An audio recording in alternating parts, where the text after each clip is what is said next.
ने अपने सरों पे कफन बांध के बैठे हैं। हम क्यों नहीं उन तंजीमों का नाम लेते जो हमारे निहत्ते पंजाबी भाइयों को, बलोच भाइयों को बसों से उतार कर शहीद कर रहे हैं।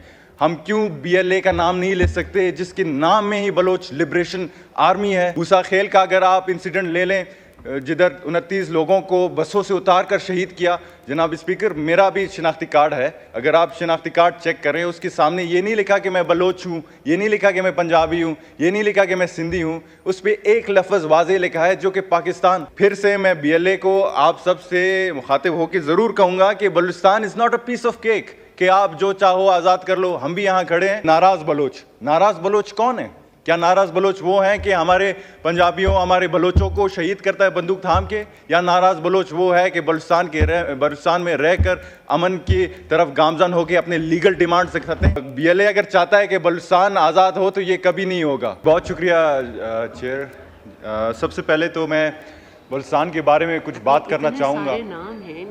सबसे पहले तो मुझे बहुत अफसोस होता है कि इस ऐवान में बलूचिस्तान के जितने भी इंसिडेंट्स हुए हैं उन पे हमने आज तक डिबेट नहीं की है।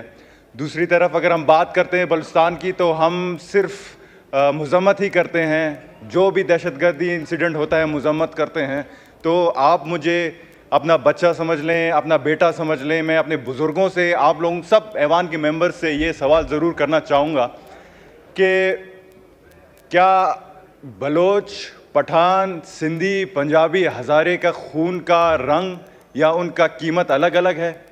अगर है तो आप मुझे बताएं। अगर नहीं है तो हम दहशतगर्दी के ख़िलाफ़ मुत्तहिद क्यों नहीं हो सकते?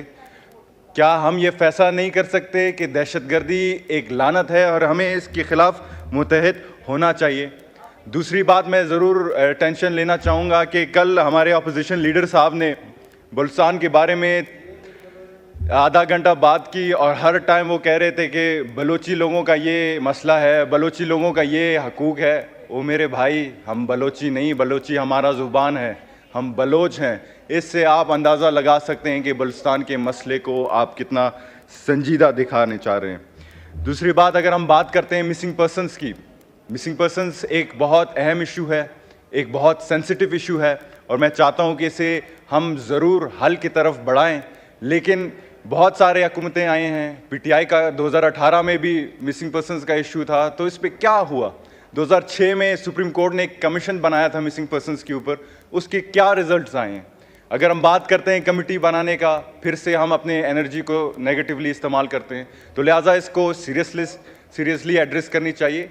कमेटी अच्छी होनी चाहिए। अभी तो मुझे लगता है कि सिर्फ कम एंड हैव टी वाला मामला चल रहा है, लेकिन कुछ और बात मैं ज़रूर अहम समझूंगा कि कल हमारे अपोजिशन लीडर ने कहा कि भाई बलूचिस्तान के एमएनए आते हैं यहाँ पे, आप हकीकत बयान नहीं कर पाते। हमने 12 ये कहा है कि हम अगर इस ऐवान में बैठे हैं, हमने अपने सरों पे कफन बांध के बैठे हैं।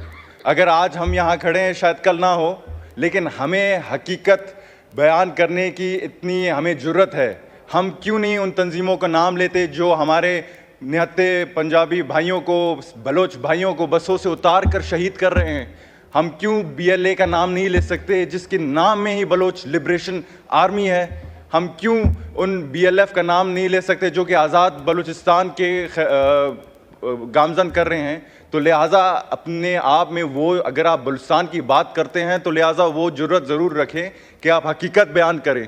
मूसा खेल का अगर आप इंसिडेंट ले लें, जिधर 29 लोगों को बसों से उतार कर शहीद किया। जनाब स्पीकर, मेरा भी शिनाख्ती कार्ड है, अगर आप शिनाख्ती कार्ड चेक करें उसके सामने ये नहीं लिखा कि मैं बलोच हूँ, ये नहीं लिखा कि मैं पंजाबी हूँ, ये नहीं लिखा कि मैं सिंधी हूँ, उस पर एक लफ्ज़ वाज़े लिखा है जो कि पाकिस्तान। तो हमें ये ज़रूर समझना चाहिए कि अगर हमारा बलूचिस्तान हमारा ही है जितना पंजाब का है, अगर कोई निहत्ते को शहीद करता है तो इसका, ये बलोच और पश्तून का ये लड़ाई नहीं है, ये पंजाबी और बलोच का लड़ाई नहीं है, ये सिंधी या सरेकी का लड़ाई नहीं है। ये अगर लड़ाई है तो दहशतगर्द का पाकिस्तान के साथ लड़ाई है। फिर से मैं बीएलए को आप सब से मुखातिब होकर ज़रूर कहूँगा कि Balochistan is not a piece of cake कि आप जो चाहो आज़ाद कर लो। हम भी यहाँ खड़े हैं, हमने कुर्बानियाँ दी हैं, बलूचिस्तान हमारा ही है, लेकिन वफाक से ये रिक्वेस्ट है कि संजीदगी से आप इसको काम लें। और एक टर्मिनोलॉजी इस्तेमाल किया जाता है जनाब स्पीकर, जो कि बहुत कंफ्यूज है बलूचिस्तान, वफाक बलूचिस्तान के बारे में, कि नाराज़ बलोच। नाराज़ बलोच कौन है? क्या नाराज़ बलोच वो हैं कि हमारे पंजाबियों, हमारे बलोचों को शहीद करता है बंदूक थाम के? या नाराज़ बलोच वो है कि बलूचिस्तान में रहकर अमन की तरफ गामजन होकर अपने लीगल डिमांड्स दिखाते हैं? अगर हम समझते हैं कि नाराज़ बलोच वो हैं जो कि बलूचिस्तान में रहकर अमन की ख्वाहिशमंद है, तो हमें उनके ग्रीवेंसेस एड्रेस करनी चाहिए। और लिहाजा BLA अगर चाहता है कि बलूचिस्तान आज़ाद हो, तो ये कभी नहीं होगा। अगर करना चाहते हो तो सबसे पहले अपने आप जहन को आज़ाद कराओ, अपनी सोच को आज़ाद करो। आप गैर मुल्की एजेंडे की तरफ, रॉ फंडेड लश्कर की तरफ बढ़ रहे हैं, तो लिहाजा मैं दरख्वास्त ये है कि बलूचिस्तान को संजीदा लें, और problem is how we see the problem. Thank you so much ji. Thank you.